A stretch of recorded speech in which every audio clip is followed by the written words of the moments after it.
Hello, my name is Adam. This is the second version of this little journal series of making a Valorant map. Ooh. And as you can see, if you saw my first video, I made a good amount of progress, which I will talk about today. I'm going to be going over baking my light maps, my saturation values, as well as more about my detailing kits and process. So I hope that's interesting for you. So, a lot has changed. Some of the biggest things, I believe, is that I have much more foliage. I have... Oh, I'm getting those big lag spikes. I opened the project for the first time, and Unreal Engine is not having a great time with it. But, a lot more elements, more story as well, which I will go over. And I kind of blocked out more... I don't know yet if I'm going to be doing all this in white, but I'm really focusing kind of on this A side here. So, as I said in the first video, I'm using the layout for DE_Dust2 from Counter-Strike Global Offensive, or, CS2. And, but I'm just doing the layout from the site. I cut long shorter, I removed pit, and I made this kind of like interior, more winding section, just making sure that the angles aren't too wide. And yeah, so I got some feedback. And, as I'm developing, and one of the main feedbacks I got that I think is very important to address immediately is storytelling. Storytelling is everything, right? If you spend enough time, you can learn the skills needed to make something like this, but storytelling is what's going to separate you from other artists. So, I was thinking like this old bio facility, one of the early Kingdom facilities. I've done a little bit of research into Valorant lore, but I could go deeper. But what if one of these early facilities, they were refining radianite and then using it for experiments, but then obviously an experiment went wrong with the reactor, so we get that frozen explosion look, similar to Ascent, or that one side of Icebox, I believe, that has a hole ripped open. And I'm still working on the VFX for this, but this is kind of just a block out to get that shape language down first, which I'll then tune up later. Other than that, I really wanted to refine my map silhouette. I had all my basic block and shapes down, but as you can see here, if we go into, let's see, let's go detail lighting only. If you just keep track of this edge, keep making sure that this edge flows and feels nice, right? That the map has a solid silhouette is actually really important. So I added more pieces. I just really want, and something that I need to do more is really direct the player's eye to where they're going to be traveling to on site. So like, I have an arrow here. I try to have like, there are pipes extending left, but not right.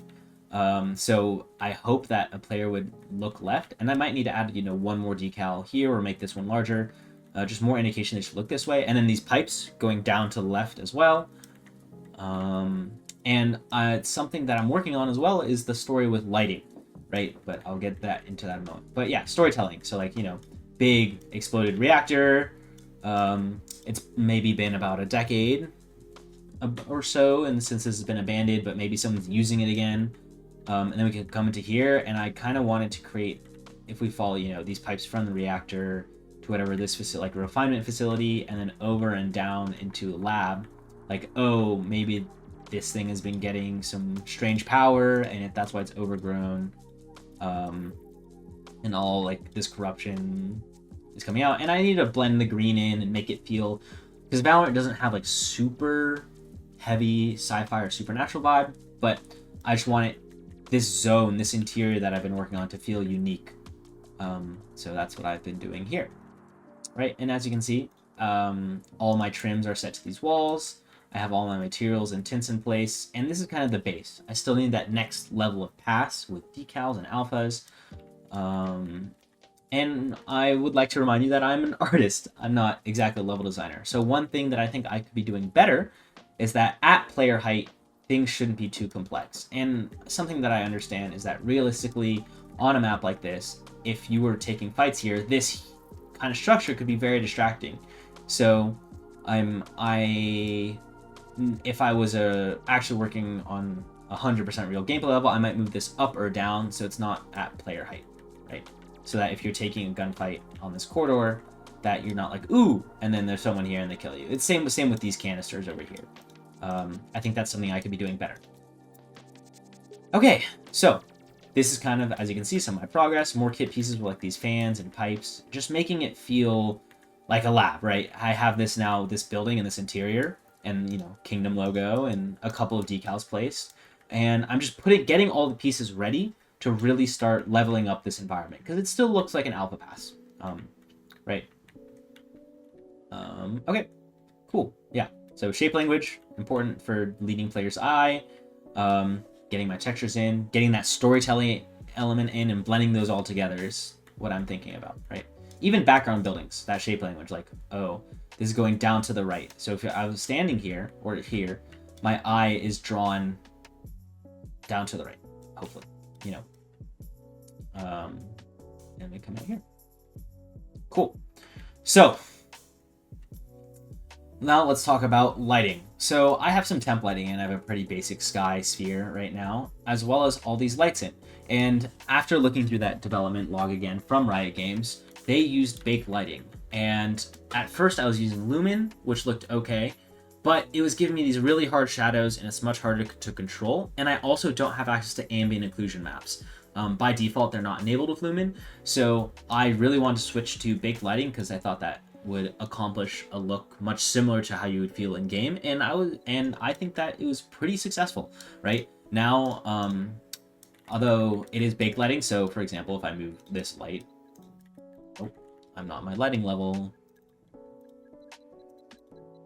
For example, if I move this light, it's not gonna, you know, it moves, but this texture, the light has been baked on. In that process is I have to create a second set of UVs that are auto-generated by Unreal, as you can see here. And each one of these squares is basically saying, do I have light or do I not have light?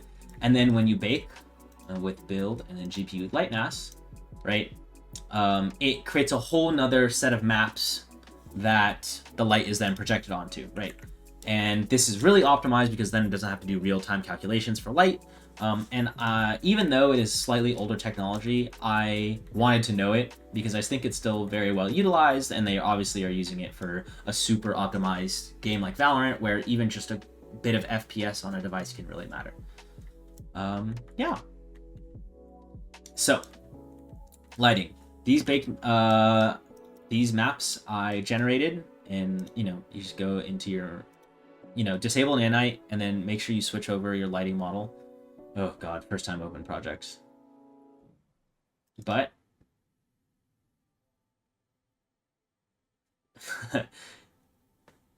maybe I should have restarted my computer. But in here, you can see that you can customize the light map resolution as well as the light map coordinate index.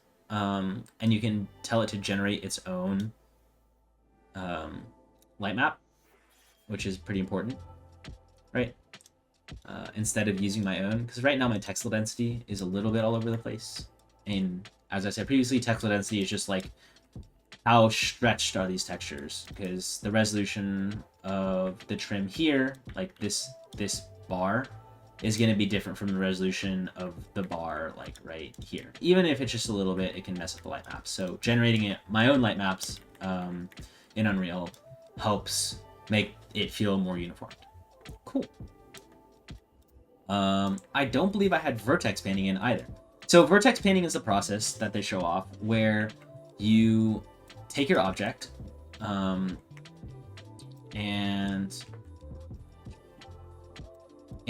you can basically paint the colors of the vertices. The vertices store information, and by default, I think it's either white or black.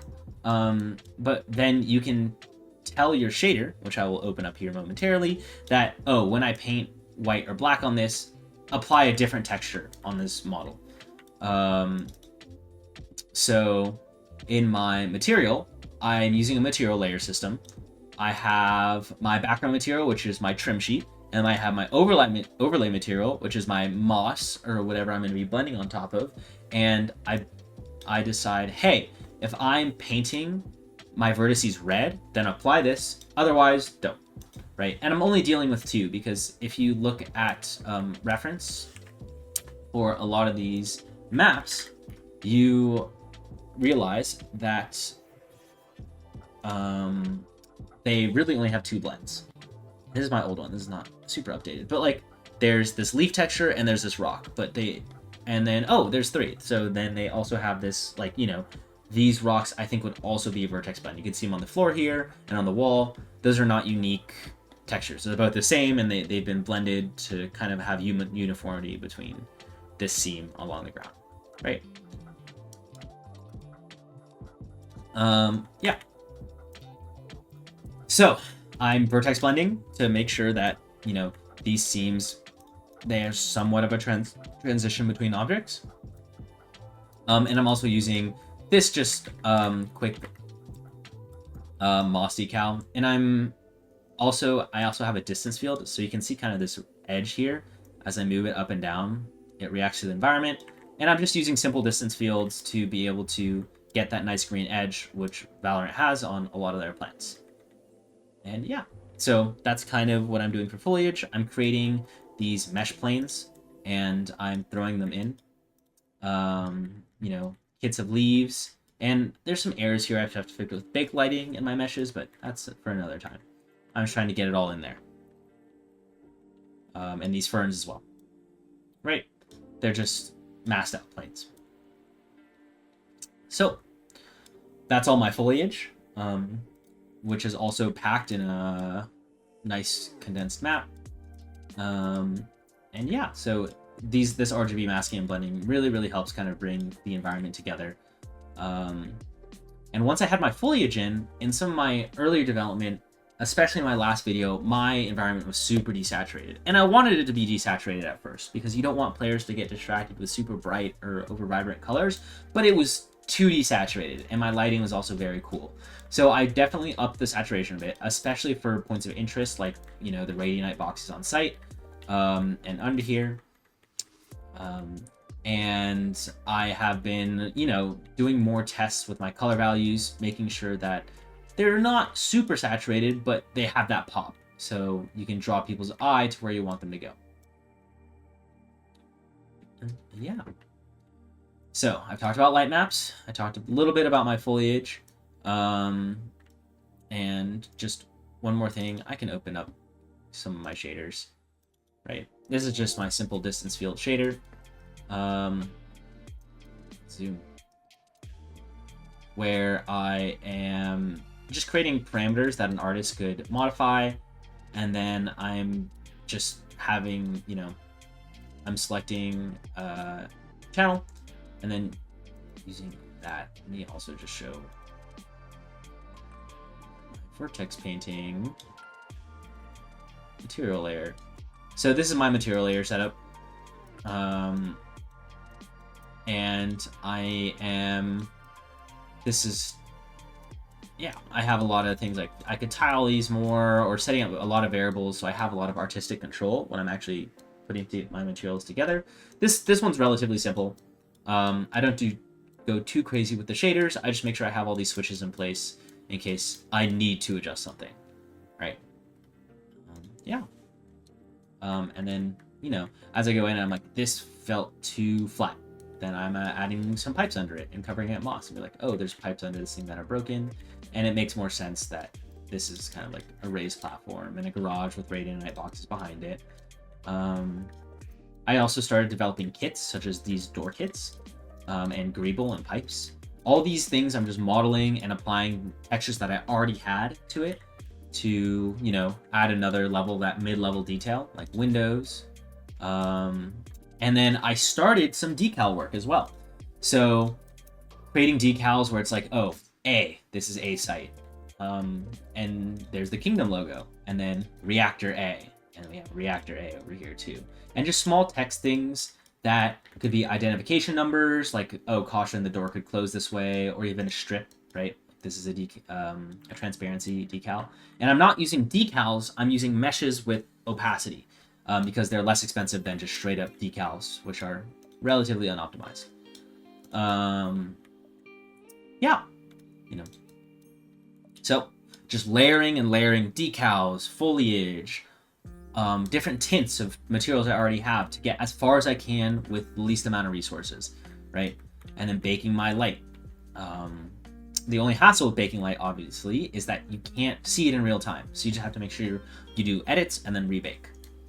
And once I had gotten kind of this section of the map done, I really wanted to start expanding more on this sort of outer region. So this whole building here is temporary, but I wanted to start deciding, oh, what is outside of this facility, right? Where's a place that a player can't walk? Maybe there's a train station, and I'm going to put a bunch of boxes in a loading bay. What's more of those storytelling elements that'll make the player feel like they're in this world?